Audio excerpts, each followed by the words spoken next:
Bueno, vamos a hablar de la estructura de la célula procariota, entendiendo como tal aquellas que como base no tienen núcleo, no tienen envoltura que rodea el material genético. Son las células más sencillas, las más primitivas, propias de organismos unicelulares como las bacterias. Vamos a utilizar este dibujo que tenéis en vuestro libro para hablar de los elementos generales más importantes. Vamos a empezar de arriba abajo. En primer lugar nos habla del material genético. Material genético, el que tenemos ahí, compuesto por ADN, circular. Está enrollado, formando como si fuese una especie de ovillo, para que os hagáis una idea, y se asocia a proteínas, pero no se condensa tanto como ocurre en el caso de los organismos eucariotas, por lo tanto no forma cromosomas.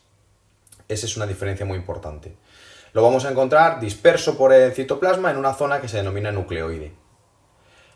Interesante, las bacterias, sobre todo el grupo de las que nosotros vamos a estudiar, no es extraño que además de este ADN, que es el que controla las funciones principales, tenga otros trocitos de ADN que regulan procesos que no son tan importantes en las funciones vitales de la célula, pero que, bueno, le dan ciertas características como, por ejemplo, la resistencia a ciertos antibióticos. Esos trocitos de ADN extra se denominan plásmidos y son ADN circular, moléculas pequeñitas de ADN circular y que tienen, ya os digo, información para funciones que no son de vital importancia, pero que le pueden dar una ventaja a la bacteria, a la célula procariota. Por lo tanto, que lo sepáis. Avanzamos. Vamos a hablar de las envueltas. Bien, de abajo, bueno, vamos a seguir un poquito el esquema que tenemos en el libro, que nos habla de las envueltas desde la más externa a la más interna. La más externa no está en todas las bacterias, suele estar hecha de polisacáridos, es decir, de glúcidos complejos, y se llama cápsula, no está en todas las bacterias y le va a dar fundamentalmente una protección extra, especialmente contra la desecación, por ejemplo, y también tiene que ver con fenómenos de mayor virulencia, es decir, las bacterias que tienen esta cápsula suelen ser peores, más difíciles de atacar y producen enfermedades más graves. Si vamos hacia abajo, nos encontraríamos una envoltura rígida, que es la pared celular. Está por encima de la membrana plasmática. Digamos que serían como una lámina, como diferentes láminas, como una tarta de estas de 3 chocolates, ¿no? De abajo arriba tendríamos la membrana plasmática, luego tendríamos la pared celular y por último tendríamos la cápsula, si es que existe. La pared celular está hecha de una sustancia que se llama péptidoglucano. Es una molécula bastante compleja y, que os suene, va a ser la base para la detección de muchísimas bacterias, porque en función de que se tiña con un colorante, se va a diferenciar en bacterias gram positivas y gram negativas, en función de la estructura de esta pared celular. Si ya nos metemos en el interior de la célula procariota, vamos a encontrarnos el citoplasma, que básicamente va a albergar los ribosomas, va a ser el entorno en el que se lleven a cabo varias de las reacciones bioquímicas y, por último, pues se van a almacenar algunos gránulos de almacenamiento de sustancias de reserva. Y lo más importante es que no está compartimentado, es decir, no hay zonas especializadas en determinadas funciones. Y luego, por último, en el último cuadro nos habla de la movilidad de las células procariotas. Un organismo pluricelular en general le va a interesar moverse, porque, bueno, se tiene que buscar la vida, nunca mejor dicho.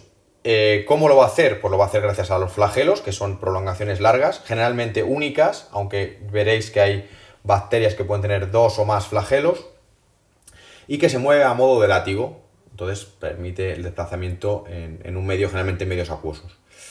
Y luego tenemos los cilios, que son cortitos, en algunos casos también lo vais a encontrar con un concepto que se llama las fimbrias.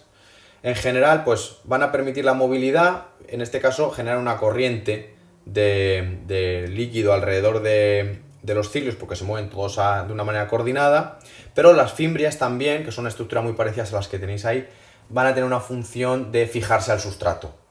De esa manera, pues se va a poder desarrollar de una manera más fácil. ¿De acuerdo? Bueno, no vamos a entrar en detalle, pero también que sepáis que hay algunas estructuras que se llaman pelos, que son estructuras huecas, como si fuese un tubo, largas, y que van a actuar como puentes de unión entre bacterias, permitiendo precisamente que esos plásmidos que habíamos dicho antes puedan moverse de una bacteria a otra y permitiendo, por lo tanto, intercambiar material genético. Por último, en esta parte queremos hablar de las formas celulares. Son poquitas las formas celulares de las células procariotas, como veis, redondas, alargadas, en forma de espiral o en forma de coma ortográfica, se dice. Cocos, los que son redondos, bacilos, los que son alargados en forma de bastón, espirilos y vibrios, los últimos, ahí los tenéis bien claramente. Sí que quería deciros que muchas veces, cuando se produce la división de las bacterias, no se separan y quedan juntas. De esa manera, cuando tenemos, por ejemplo, los cocos que están juntos, en esta parte de la imagen que tenéis en la parte inferior izquierda, que aparecen dos, a esa forma se le denomina diplococo. Diplococo porque son dos. Y luego vamos a tener diferentes estructuras en función de que formen cadenas, de que formen racimos, de que formen